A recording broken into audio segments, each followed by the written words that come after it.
Alright, YouTube, DJ Fedora here with another family outing, and today we are at Dinosaur Valley State Park in Glen Rose, Texas.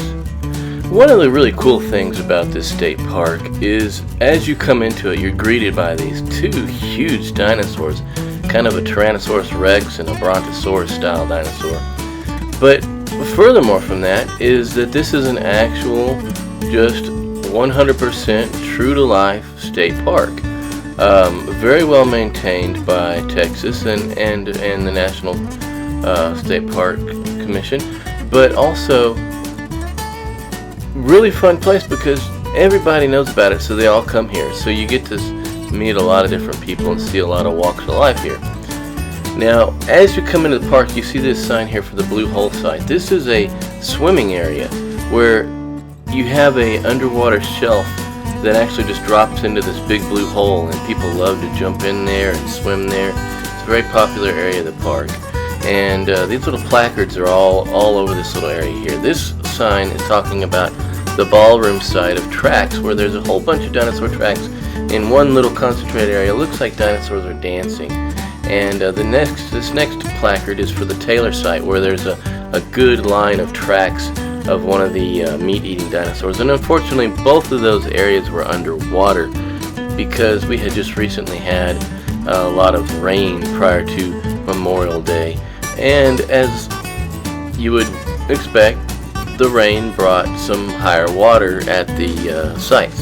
Now, one of the neat things about this is that there's a lot of trails, and as you can see, these folks here are coming back up from having swum there. But these trails are cut into the rocks, and you climb down from these man-made stairs that are cut into the rock in the hillside. This area is very steep and very tricky to navigate. And for those of you who don't know anything about me and my past, I had a tumor that was growing in my spinal cord that actually pressed against the nerve sheath and the nerve bundle around my L4, L5 vertebrae in my back. Caused a lot of nerve damage. They got it out, and I've had several back surgeries since. So navigating this kind of terrain for me is very difficult. And as such, my family helps me out a lot when I'm trying to get down these places.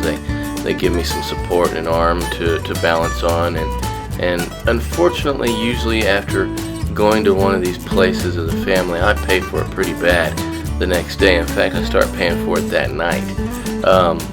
And I'm usually laid up the next day, at least for a good 24 hours. But, you know, you can't stop life even though you're disabled.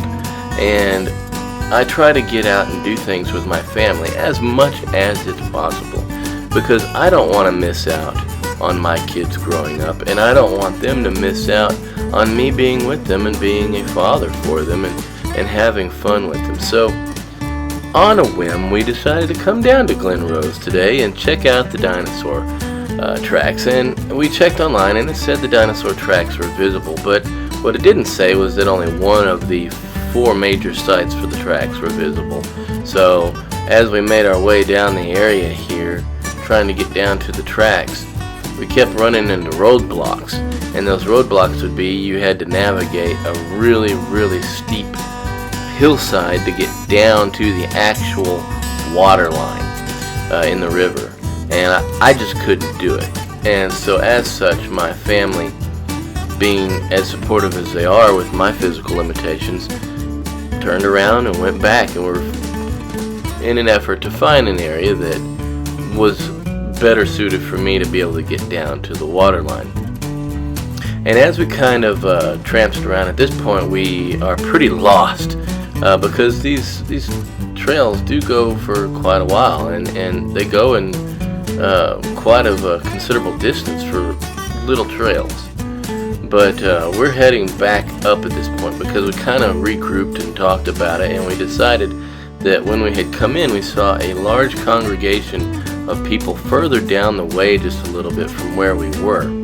And so we figured that those areas would probably have another access point. And so we're headed to that again. And as we get down there, we spot once more that it is, again, a rocky cliff that you gotta have to climb down to get to. And my wife tried to kind of go off in another little trail to see if maybe they had some steps down in there, but unfortunately, to our dismay, it wasn't. So, you know, you kind of have to really accept the fact that a lot of these national parks, as beautiful as you can see here, as beautiful as they are really, really sort of mindful of people that are in shape, people that are without too many physical limitations, because it is the great outdoors, and the great outdoors is unforgiving on people with limitations and disabilities. But being a national park, there is some available access to people who may not be able to climb down a mountainside or a steep cliffside to get to the water. So we remembered that when we came in and drove in and parked, off in the distance there was a lot of families with tents and kind of little encampments made, and they were further in towards the park. They were a little further in towards where this parking area was that we were. So we talked about that and decided that's probably somewhere around there has to be an access area that pretty much every normal person could be able to use. And so we headed back up to the level there where the cars were, and we started going down this trail further into where there was actual groups of people. And as you can see here, as we make our way further down, lo and behold, we come across the actual official little access area to the majority of the largest swimming areas that there are in the river, right in this area of the state park. Now, there are access areas all throughout the state park that you can get to the river from, but this is kind of the main area there where if you're just coming in for a short day, you know, a few hours visit, this is the best way to go down. And again, there are some steep stairs, but they're not cut into rock, they're more man-made, so they're not as unforgiving as the ones that are just cut into the hillside. So as you get down to the banks here, you can see there's a little land shelf right there of some solid rock, and then on either side of it is the deeper parts of the river where you go swimming. And this is where you're able to get into the water and really enjoy things and have some fun and swim around, sit on the rocks there and play in the water, and really walk around and kind of take in the majesty of nature. And we had a lot of fun in this area. This is where my family started their little swimming, and here in just a minute I'm gonna actually make my way up further downstream because I know that the tracks are down there. My family, on the other hand, they decided to try and swim it. Now, I wasn't swimming today. I don't swim a whole lot, mainly because it hurts my back, because how I arch my back when I swim. And I knew that this wasn't going to be an easy swim. It's pretty good distance from this site to the actual track site. And so they decided to brave it. I decided to walk it. I think I was the smart one today. But yeah, you can debate that sometimes, right? And yeah, they did. They debated it heavily. So I made my way down the way. I took that little trail you see right in front of me, and I decided to go off in search of Jurassic Park and all its wonders and the footprints we're looking for. So I finally found the area. You can see those people walking across the little stone bridge that was made, makeshift stones in the water, to get over here to the official track site. This is the number 3 track site here, and this site has got some tracks of some dinosaurs, some meat eaters. There you can see the little tracks that kind of look like duck feet in the ground, and those are some meat eating dinosaurs, kind of maybe similar to like raptors or something of that nature. Not too huge, so you can tell the dinosaurs are probably maybe a little bit bigger than a large human stature wise. But those big holes there to the left and the top left, those are like big Brontosaurus style dinosaur footprints. So those were absolutely humongous dinosaurs that made those, and they're deep down in the ground, and you can tell whatever stepped down to make those things must have weighed a lot, because those are some big footprints and they go down deep into the ground there. I would not like to be standing right there when that big guy took his footsteps and decided to walk across. Off to the left of that is another area of some footprints, not as well defined as the ones that were roped off there, but you can still see them. And there's this little spot here off to the right here in just a second. You'll see where there's two footprints side by side, and we looked up online, and those footprints there down in the bottom right, the two that are side by side, now they're kind of right in the middle of the screen, they were where a dinosaur was actually standing and then hopped up onto the ledge in front of it. So it's kind of cool to think a dinosaur stood there at one time and leapt up onto the little ledge right in front to get to whatever it needed to get to. Maybe it was trying to catch a little dinosaur, or maybe one of the prehistoric bugs that might have flown around Texas. Because let's face it, as big as our mosquitoes are right now, you can only imagine how big they were back then, considering everything back then was larger than it is today.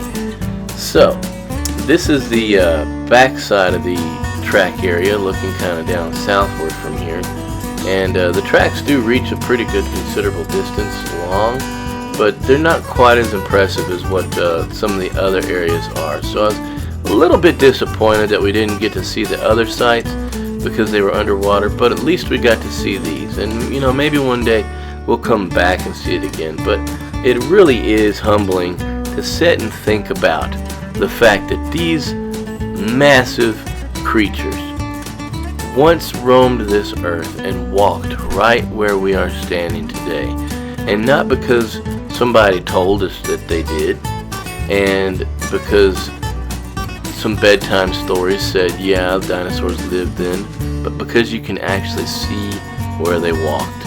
And as you can see, I'm looking here along the banks of the river, and it literally looks like something straight out of Jurassic Park.